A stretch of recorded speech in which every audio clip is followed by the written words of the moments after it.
నమస్తే రమగారు. నమస్తే జయ. రమగారు, ఈ నవరాత్రులకు సంబంధించి కొన్ని సందేహాలున్నాయండి. పూజ ఉదయం చేసుకోవాలా? సాయంత్రం చేసుకోవాలా? పటాల్ని ఎలా క్లీన్ చేసుకోవాలి? ముందుగానే చేసుకొని పెట్టుకోవాలా? హ్మ్. ఏ రోజుకి ఆ రోజే పటాల్ని మనం శుభ్రం చేసుకోవాలి. ఎందుకంటే 9 రోజులు కదా 2 పూజ. పూట్ల పొద్దున చేయాలా? సాయంత్రం చేయాలా? మన అలవాటు ప్రకారం చేసుకోవచ్చు 2 పూట్ల. విశేషించి సాయంకాల అర్చన చాలా శ్రేష్టం. హుహు. ఉదయం మామూలుగా దీపారాధన చేసుకుని, హ్మ్. అఖండం ఉంటే అఖండాన్ని సేవించుకుని, మామూలుగా మనం రోజువారీ పెట్టే పువ్వులు అవి పెట్టి ఏదో పొద్దుటి నివేదన చేసుకుని, సాయంకాలం విశేషించి అమ్మవారికి ఆ అలంకారాన్ని బట్టి ఆ రోజు చదవాల్సిన స్తోత్రాలు, విశేషమైన నివేదన, సాయంకాలం అందరూ వచ్చి ప్రసాదం తీసుకోవటం, ఆహా! పెద్ద హారతి ఇవ్వటం, అవన్నీ రాత్రిపూట చాలా మంచిది. ఓకే. చాలా విశేషంగా చెప్తారు. అందుకే శరన్నవరాత్రులు అన్నారు. రాత్రులు. రాత్రి అర్చన చాలా విశేషమైంది, అమ్మవారికి చాలా ఇష్టం కూడానట. పొద్దుటి పూట 2 పూట్ల చేసే అలవాటు ఉన్న వాళ్ళు 2 పూట్ల చేసుకోవచ్చు. మరి మన రోజువారీ పూజ చేసుకునే అలవాటు అది ఉంటుంది. పొద్దున చేసేసుకుంటాం. ఆహా! అది పొద్దున చేసుకుని అమ్మవారికి విశేషంగా పెట్టుకున్నాం కదా, విశేషంగా పెట్టుకున్న అమ్మవారికి సాయంకాలం అర్చన. పొద్దున కూడా దీపారాధన చేయాలి, దీపం పెట్టకుండా కాదు. ఓహ్! దీపం పెట్టుకుని అర్చన సేవాకాలం అంతా కూడా జపతపాదులు అవి ఉదయం చేసుకుంటారు. హ్మ్. అర్చన సేవాకాలము బహుపరాకులు చెప్పటము, అమ్మవారికి ఇష్టమైనటువంటి నృత్యము సంగీతము అలాంటివన్నీ వినిపించటము, ఏమైనా వేదపాఠం పురాణ పాఠం అవన్నీ చదవగలిగితే అవన్నీ చదవటము. సామగాన ప్రియ అంటారు అమ్మవారిని, ఆమెకు సంగీతం ఇష్టం, సామగానం ఇష్టం. హ్మ్. హ్మ్. అవన్నీ కూడా మనం సాయంకాలం పిల్లలతో చక్కగా కూర్చోబెట్టి పాటలు పాడించడం, మనమే 2 పాటలు పాడి హారతులు ఇవ్వటం, హ్మ్. అలా అన్నీ కూడా సాయంత్రం చేస్తే చాలా బాగుంటుంది. పటాల శుభ్రత రమగారు. దేవుడి మందిరం కానీ, శుభ్రత గాని. మహాలయ అమావాస్య రోజున చేసేసుకోవాలి జయ. అమావాస్య నాడు శుభ్రం చేసుకుంటే పాడ్యమి నాటి నుంచి మనం పూజ మొదలు పెట్టుకోవచ్చు. అయితే ప్రతిరోజు పటం కదపాలా అంటే యువతల నుంచి తుడుచుకోవాలి. దేవతా మందిరం ఏది ఉందో దాన్ని ఏ రోజుకు ఆ రోజు మొత్తం నిర్మాల్యం అంతా తీసేసుకోవాలి, ఏ పూట కాపూట. హ్మ్. అదే తెల్లవారి పొద్దున చేసిన అర్చనవి సాయంకాలం తీయకపోయినా పర్వాలా. హుహు. ఎక్స్ట్రా అర్చన, కొత్త అర్చన కూడా చేసుకోవచ్చు. సాయంకాల అర్చన మర్నాడు పొద్దున మొత్తం నిర్మాల్యం అంతా తీయటము, ఒక మాట శుభ్రంగా తుడుచుకోవటము, తుడిచేసి తడిబట్ట పెట్టుకోవటం, తర్వాత కాస్త ముగ్గేసుకుని హ్మ్. మళ్ళీ ఈ రోజు అర్చన మొదలు పెట్టుకోవాలి. ఉదయకాలంది హుహు. ఏ రోజు ఆ రోజు చేసుకోవాలి. ఓకే. అమ్మవారిని ఇప్పుడు మనం ఈ 9 రోజులు కూడా ఒక్కొక్క రోజు ఒక్కొక్క అలంకరణలో కొలుస్తూ ఉంటాం కదండీ! ఉమ్. దానికి సంబంధించి నైవేద్యాలు పెట్టుకోవటం, దానికి సంబంధించి పూజా విధానం, దానికి సంబంధించి వస్త్ర అలంకరణ అమ్మవారికి ఇష్టమైనది అలా చేయాల్సిన అవసరం ఉంటుందంటారా? అవకాశాన్ని బట్టి, మీ ఉమ్. ఆసక్తిని బట్టి, ఓపిక శక్తి అనుసారం చేసుకోవటమే. 9 రోజులు 9 అలంకారాలు. నవదుర్గా స్వరూపాలలో అయితే ప్రథమం శైలపుత్రి చ, ద్వితీయం బ్రహ్మచారిణి అని స్తోత్రం ఉంది, నవదుర్గా స్తోత్రం.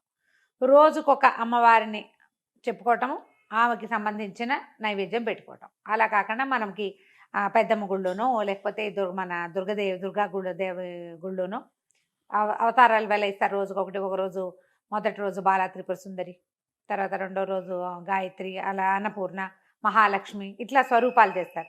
ఆ స్వరూపం ప్రకారం ఆ రోజు ఉన్న అమ్మవారు ఎవరైతే వారికి సంబంధించిన స్తోత్రం, ఆమెకు ఎలాంటి నైవేద్యం ఇష్టమని మనం దేవాలయాల్లో వింటామో ఫలానాని మనకేం తెలుస్తుంది? అవును. ఇదేనా మీకు వాళ్ళు చెప్పారా? అలాంటి ప్రశ్నలు ఎదుర్కొంటూ ఉంటాం. అప్పుడు అవును. వాళ్ళు చెప్పక్కర్లేదు, మనం ఊహించుకోవాలి అంతే.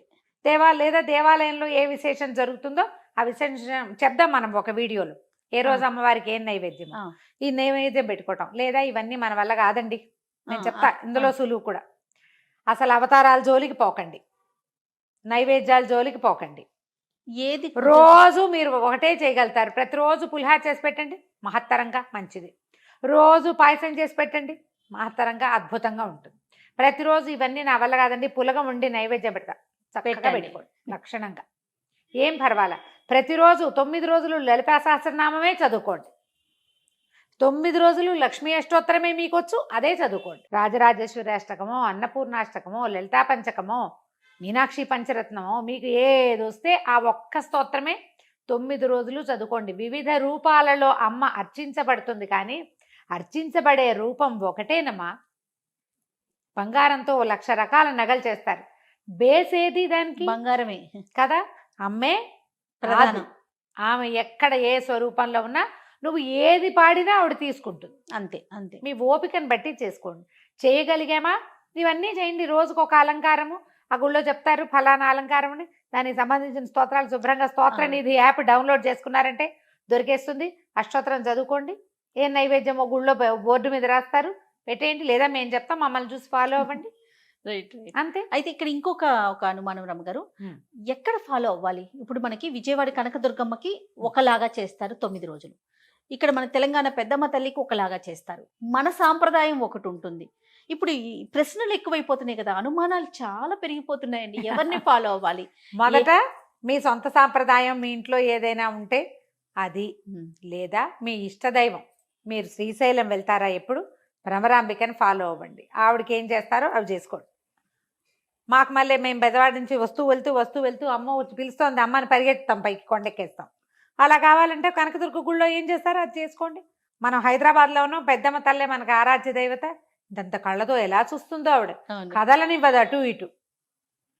భలే ఉంటాయి కళ్ళు, అవునండి. గుండ్రటి కళ్ళు. అవునవును. ఆమెను ఆరాధించి తలుచుకున్నారా, ఆమె గుళ్ళో ఏం చేస్తారో అలా చేయండి. అసలు అనుమానాలు ఏమిటి, మీరు ఏది తీసుకుంటే అదే. కాకపోతే పంచకోళ్ళ కషాయం చేయబోకండి. ఒకటి ఒక్కళ్ళని ఫాలో అవుట్, వీళ్ళు చెప్పాక మొదలుపెట్టి వాళ్ళు చెప్తే అమ్మో అదేంటో చేస్తే బాగుంటుందేమో అనుకోకూడదు. ముందేం మొదలు పెట్టామో యాంటీబయాటిక్ ఏ డోసు మొదలు పెడితే ఆ డోసు వేసి కంప్లీట్ చేయాలి. రమగారు, ఇప్పుడు మనం రోజువారీ చేసే పూజలోనే మనం దుర్గమ్మని పెట్టుకొని ఈ నవరాత్రులు పూజించవచ్చా, లేకుంటే విడిగా పెట్టుకోవాలండి? మనం చేసుకునే విధానం చేయ. మనకి ఇంట్లోనే అమ్మవారి దుర్గో లేకపోతే ఏదో లలితాదేవో ఉన్నారనుకో, అక్కడే అర్చన చేసుకోవచ్చు.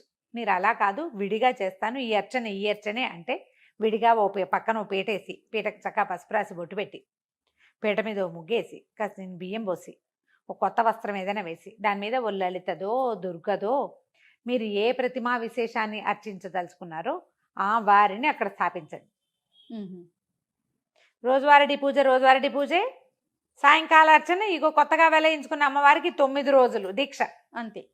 ఈ 9 రోజుల దీక్ష ప్రకారం లాగిచ్చేసేయండి, సరిపోతుంది. 9 రోజుల తర్వాత 10వ రోజున ఎత్తేస్తాము. మళ్ళీ ఏ ప్రతిమని పూజించుకున్నామో ఆ ప్రతిమ వెళ్తే మన దేవతా మందిరంలోకి వెళ్తుంది. లేకపోతే మీరు లోపల దాచిపెట్టుకుంటామంటే లోపల పెట్టుకోండి. ఏటా మళ్ళీ దసరాలప్పుడు తీసుకోవచ్చు. ఓకే. ఎందుకంటే కానీ రమ్మగారు నిమజ్జనాలు కూడా చేస్తూ ఉంటారు కదా, మనం చెయ్యం. మనం చెయ్యం, కానీ మనం కొన్ని చెయ్యం. ప్రాంతాల్లో చూస్తూ ఉంటాం. అక్కడ బెంగాల్లో చేస్తారు. వాళ్ళు ప్రతిమని తయారు చేసుకుని మన వినాయకుడిలాగా విసర్జన చేస్తారు. దుర్గా విసర్జన ఉంటుంది వాళ్ళకి, మనకి విసర్జన లేదు. మనం చెయ్యం అట్లా. మనం మట్టితో కూడా చేసుకోము దుర్గని. అసలు ఆ దుర్గ ఇట్లాగా ఖడ్గం పట్టుకుని ఉన్నది, ఖడ్గఖేటకధారిణిగా మన దుర్గ ఉండదు అసలు. మనం అలాంటి విగ్రహాలు కూడా ఇంట్లో ఉంచుకోకూడదు అనుకుంటాం. పెట్టుకోము, చెయ్యము. అవును. మనది ఆ రకమైన ఆరాధనా విశేషం కాదు జయ. వాళ్ళని చూసి చేద్దాం అనుకోవద్దమ్మా. మన పద్ధతి మనదే. మన పద్ధతి మనదే. వాళ్ళు చేసినట్టుగా ధూపాలు వేయాలి, వాళ్ళు చేసుకున్నట్టుగా నాట్యం చేయాలి, అలాంటివి చెయ్యొద్దు. అసలు అది ఎందుకు చెయ్యాలి? మనకు ఒక విధానం ఉంది కదా. మనకి ఏది లేదనుకోండి, పోనీ అదేదో బాగుందని, ఏదో వాళ్ళ ఫ్యాషన్ బట్టలు వేసుకున్నట్టు పూజలు చేయొచ్చునా? అంతే అంతే, చేయకూడదు అట్లా. అవునండి. మన విధానం కాదు, మనం విసర్జన చెయ్యము. కొన్ని ఏమిటి, ఇప్పుడు కొన్ని ఊళ్ళల్లో కూడా అమ్మవారిని పంపిస్తారు. సాగనంపటం అనేది ఒక పద్ధతి. పూజలు చేసి అమ్మవారిని దిగబెడతారు, నదిలో దిగబెట్టడం అంటారు. అసలు అది పద్ధతి ఉంది. ఈ తూర్పు వైపు బాగా చేస్తారు. శ్రీకాకుళం, నర్సీపట్నం ఆ ఊళ్ళల్లో అమ్మవారిని నిలబెట్టి విశేషంగా అర్చన చేసుకుని కొన్ని రోజుల పాటు పెడతారు. మండపాలేనా? మండపమే.